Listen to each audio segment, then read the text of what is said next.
नमस्कार शेतकरी मित्रांनो। तर पीक विम्यासंदर्भामध्ये जे काही शासनाने निर्णय घेतलेले आहे किंवा जे काही पीक विम्यासंदर्भात बदल केलेले आहे तर ते कोणते बदल केलेले आहे तर पहिलं 1 रुपये भरून जी आपण पीक पाहणी केलेली होती तर त्या संदर्भामध्ये आपल्याला तो पीक विमा मिळत होता, परंतु तो पीक विमा आता जो काही बंद झालेला आहे आणि आता जे काही आपलं यील्ड बेस जे काही 0 दाखवत आहे तर ते का 0 दाखवत आहे, कारण तो पीक विमा जो आहे तो बंद झालेला आहे आणि आता पीक कापणी आधारे जो काही पीक विमा आहे तो आता मिळणार आहे। म्हणजे शेतकऱ्यांना पहिल्या जो 2-3 टप्प्यामध्ये पीक विमा मिळत होता तो आता पीक पेरणीपासून ते पीक काढणीपर्यंत जे काही शेतकऱ्याचं नुकसान झालेलं आहे तर त्या नुकसानीसाठी तो एकदाच जो काही पीक विमा आहे शेवट तो पीक विमा मिळणार आहे। तर पहिले 3 टप्प्यामध्ये मिळत होता, परंतु आता ते 3 टप्पे कॅन्सल केलेले आहे आणि एकच टप्प्यामध्ये पीक पेरणीपासून ते पीक कापणीपर्यंत जे काही नुकसान झालेलं आहे तर त्या नुकसानीचा जो काही पीक विमा आहे तो मिळणार आहे। तर यामध्ये राज्य सरकारच्या माध्यमातून जे काही ट्रिगर लागू करण्यात आलेले आहे तर त्यामध्ये हे 4 बदल करण्यात आलेले आहे।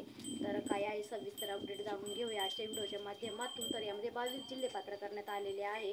तर व्हिडिओ कुठे स्क्रिप्ट करू नका, जेणेकरून तुमचा सुद्धा जिल्हा यामध्ये निघू शकतो।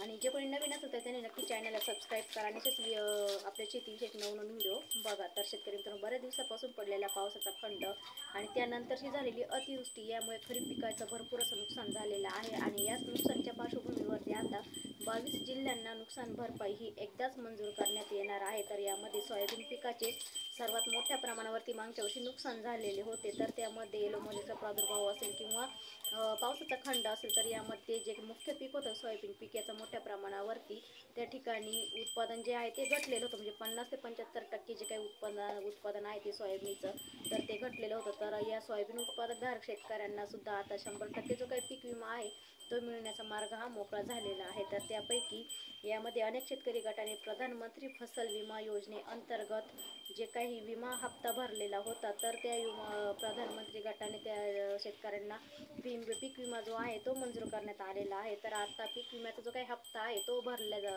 शेतकऱ्याकडून घेतला जाणार आहे आणि त्या हप्त्यानंतर त्यांना जो काही पीक विमा आहे तो मिळणार आहे। तर त्यामध्ये तर असे आदेश देऊन पात्र शेतकऱ्यांना पीक विम्याची जी काही रक्कम आहे ती वितरित करण्याचा मार्ग मोकळा करण्यात आलेला आहे। त्यानंतर तुम्ही पाहू शकता बीड जिल्ह्यामध्ये 35 कोटी रुपयाचा जो काही पीक विमा काढण्यात आलेला होता त्यामध्ये 26,500 हेक्टर सोयाबीन पिकासाठी मंजुरी देखील देण्यात आलेली होती आणि तो पीक विमाधारक शेतकऱ्यांना आगाऊ विम्याची रक्कम जी काही आहे ती आजपासून वाटण्याची सुरुवात झालेली आहे, असे निर्देश देखील जिल्हा अधिकारी यांच्या मार्फत कंपन्यांना देण्यात आलेले आहे। त्यानंतर उस्मानाबाद असेल तर उस्मानाबाद जिल्ह्यामध्ये सुद्धा परभणी असेल, जाम असेल, उमठा असेल, बडेगाव, टाकळी, इंगळी, परभणी, त्याचबरोबर हातगाव, त्याच्यानंतर कासमपुरी, सावनी हे जे काही ग्रामीण आणि शहरी भागांसह जिल्ह्याभरातील 36 विभागांमध्ये सोयाबीन पिकासाठी आगाऊ पीक विमा जो काही मंजूर आहे तो करण्यात आलेला आहे आणि आजपासून सर्व पात्र शेतकऱ्यांच्या खात्यावरती ही जी काही रक्कम आहे ती मंजूर करण्यात आलेली आहे आणि वाटपाचे आदेश देखील करण्यात आलेली आहे।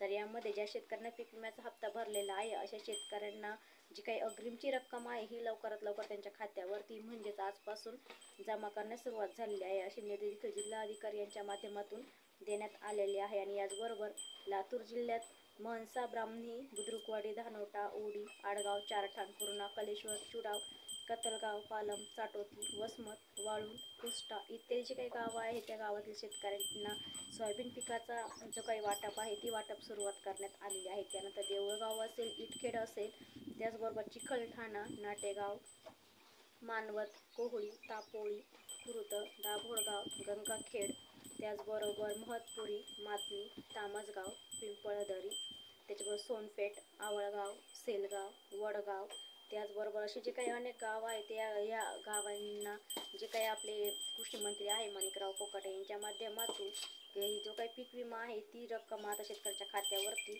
लवकरच जमा करण्यात येईल, असे निर्देश देखील राज्य सरकारने केंद्र सरकारकडे व्यापक पीक विमा संरक्षणासह भरपाई देण्याची विनंती देखील केलेली आहे। तर त्यानंतर शेतकरी मित्रांनो, हे होतं 22 जिल्ह्याचं अपडेट। तर व्हिडिओ आवडला तर लाईक शेअर करा, नवीन असेल तर चॅनलला सबस्क्राईब करा।